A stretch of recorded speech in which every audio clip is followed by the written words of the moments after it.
ദൈവനാമം മഹത്വപ്പെടുമാറാകട്ടെ. സമാധാന സന്ദേശത്തിലൂടെ എന്നെ ശ്രദ്ധിക്കുന്ന എല്ലാ പ്രിയപ്പെട്ടവർക്കും വീണ്ടും വരുന്നവനായ ക്രിസ്തുയേശുവിൻ്റെ നാമത്തിൽ എൻ്റെ സ്നേഹവന്ദനം. റോമാലേഖനം 8-ാം അധ്യായം അതിൻ്റെ 13 മുതലുള്ള ഭാഗങ്ങളിൽ നിങ്ങൾ ജഡത്തെ അനുസരിച്ച് ജീവിക്കുന്നു എങ്കിൽ മരിക്കും നിശ്ചയം. ആത്മാവിനാൽ ശരീരത്തിൻ്റെ പ്രവൃത്തികളെ മരിപ്പിക്കുന്നു എങ്കിലോ നിങ്ങൾ ജീവിക്കും. ദൈവാത്മാവ് നടത്തുന്നവർ ഏവരും ദൈവത്തിൻ്റെ മക്കളാകും. പരിശുദ്ധാത്മാവ് നമ്മളോട് പറയുകയാണ്, ദൈവാത്മാവ് നടത്തുന്ന ഏവരും. അതിൻ്റെ അർത്ഥം ദൈവാത്മാവ് നമ്മളെ നടത്തുമെന്നല്ലേ പ്രിയരെ?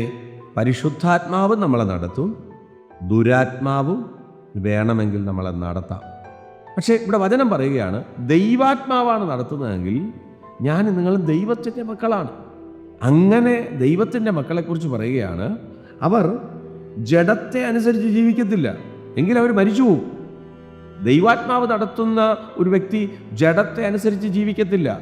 ഒന്നുകൂടെ പറഞ്ഞാൽ, ദൈവാത്മാവ് നടത്തുന്ന ഒരു വ്യക്തി മരണത്തിലേക്ക് പോകാൻ ആഗ്രഹിക്കുന്നില്ല. പക്ഷേ ആത്മാവിനാൽ ശരീരത്തിൻ്റെ പ്രവൃത്തികളെ മരിപ്പിക്കുന്നു എങ്കിലോ? എന്തിനാണ് പരിശുദ്ധാത്മാവ്? കർത്താവ് പറഞ്ഞു, ഞാൻ പോകുന്നത് നിങ്ങൾക്ക് നല്ലത്. ഞാൻ പോകാഞ്ഞാൽ പരിശുദ്ധാത്മാവെന്ന കാര്യസ്ഥൻ നിങ്ങൾക്ക് ലഭിക്കത്തില്ല.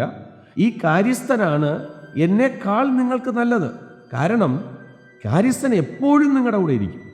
നിങ്ങളുടെ ജഡത്തിൻ്റെ പ്രവൃത്തി, പാപത്തിലോട്ട് കൊണ്ടുപോകുന്ന നോട്ടമാകട്ടെ, പാപത്തിലോട്ട് കൊണ്ടുപോകുന്ന ചിന്തയാകട്ടെ, പാപത്തിലോട്ട് കൊണ്ടുപോകുന്ന പ്രവൃത്തിയാകട്ടെ, അതിനെ മരിപ്പിക്കാൻ, ആ വാക്കാണ് അവിടെ ഉപയോഗിച്ചിരിക്കുന്നത്. മരിപ്പിക്കുക, നമ്മളെ തകർക്കാൻ വരുന്ന വിഷയത്തെ പിടിച്ചു കെട്ടുക.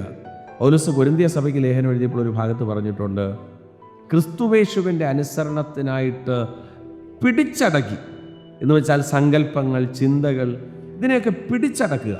ഇവിടെ റോമാലേഖനത്തിലും പറയുന്ന അതാണ്, ഞാൻ ആത്മാവിനാൽ എൻ്റെ ശരീരത്തിൻ്റെ പ്രവൃത്തികളെ ഞാൻ മരിപ്പിക്കുകയാണ്. ഈ സന്ദേശം കേൾക്കുമ്പോൾ പ്രിയരെ, പരിശുദ്ധാത്മാവ് നമുക്ക് തന്നത് നമ്മുടെ ജീവിതത്തിൽ വരുന്ന പാപചിന്തകളെ, പാപപ്രവൃത്തികളെ ക്രിസ്തുവിൽ മരിപ്പിച്ചിട്ട് ദൈവമക്കളായി അന്ത്യം വരെ വിശ്വസ്തയോടെ സഞ്ചരിച്ച് നിത്യതയിലോട്ട് പ്രവേശിപ്പാൻ ദൈവം കൃപ ചെയ്യട്ടെ. വിശ്വസിക്കുക, പ്രാർത്ഥിക്കുക. ദൈവം വിശ്വസ്തൻ. God bless U.